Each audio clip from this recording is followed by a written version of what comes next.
And on this side, I cook fungi mushroom wood ear.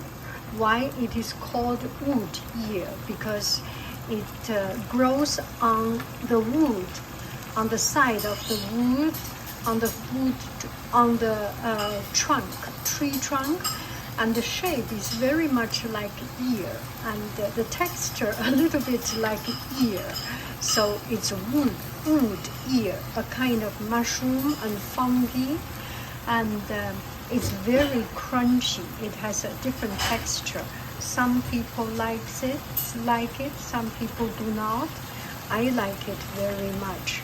So this is chard, Swiss chard, and my shiitake mushroom, which I have already cooked at the beginning of the week.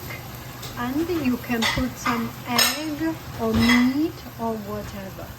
And